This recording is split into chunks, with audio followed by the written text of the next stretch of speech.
पाप मोचनी एकादशी व्रत चैत्र मास के कृष्ण पक्ष की एकादशी को किया जाता है। पाप मोचनी एकादशी व्रत व्यक्ति को उसके सभी पापों से मुक्त कर उसके लिए मोक्ष का मार्ग खोलती है।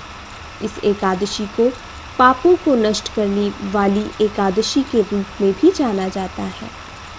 इस एकादशी के दिन भगवान विष्णु जी का पूजन करना चाहिए। इस पूजा को षोडशोपचार के रूप में करने पर व्रत के शुभ फलों की प्राप्ति होती है। पाप मोचनी व्रत विधि।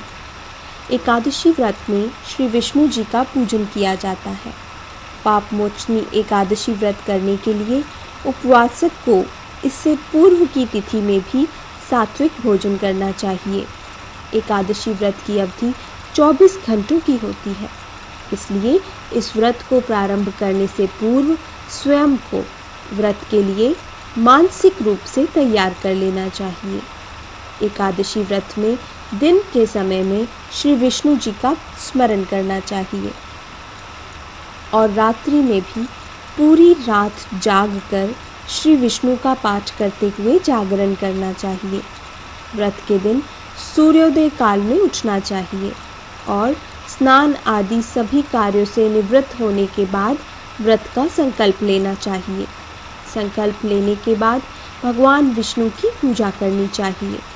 पूजा करने के बाद भगवान विष्णु की प्रतिमा के सामने बैठकर श्रीमद् भागवत कथा का पाठ करना चाहिए। इस तिथि के दिन व्रत करने के बाद जागरण करने से कई गुना फल प्राप्त होता है। व्रत की रात्रि में भी निराहार रहकर जागरण करने से व्रत के पुण्य फलों में वृद्धि होती है। व्रत के दिन भोग विलास की कामना का त्याग करना चाहिए। इस अवधि में मन में किसी प्रकार के भी बुरे विचार नहीं लाने चाहिए।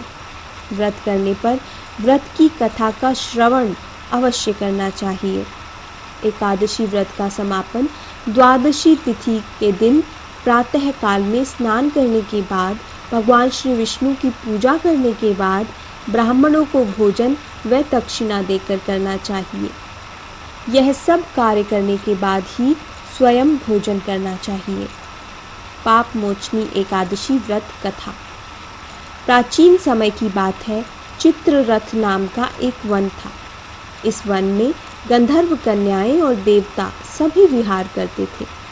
एक बार मेधावी नामक ऋषि इस वन में तपस्या कर रहा था। तभी वहाँ से एक मंजू घोषा नामक अप्सरा ऋषि को देखकर उन पर मोहित हो गई।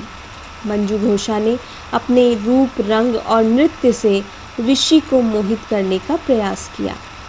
उस समय में कामदेव भी वहाँ से गुजर रहे थे। उन्होंने भी अप्सरा के इस कार्य में सहयोग किया, जिसके फलस्वरूप अप्सरा ऋषि की तपस्या भंग करने में सफल हो गई।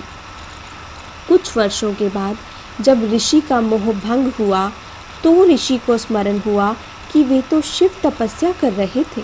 अपनी इस अवस्था का कारण उन्होंने अप्सरा को माना और उन्होंने अप्सरा को पिशाचिनी होने का श्राप दे दिया। श्राप सुनकर मंजू घोषा ने कांपते हुए इस श्राप से मुक्त होने का उपाय पूछा। तब ऋषि ने उसे पाप मोचनी एकादशी व्रत करने को कहा। स्वयं ऋषि भी अपने पाप का प्रायश्चित करने के लिए इस व्रत को करने लगे। दोनों का व्रत पूरा होने पर दोनों को ही अपने पापों से मुक्ति मिली।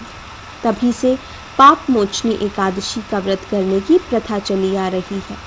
यह व्रत व्यक्ति के सभी जाने अनजाने में किए गए पापों से मुक्ति दिलाने वाला है।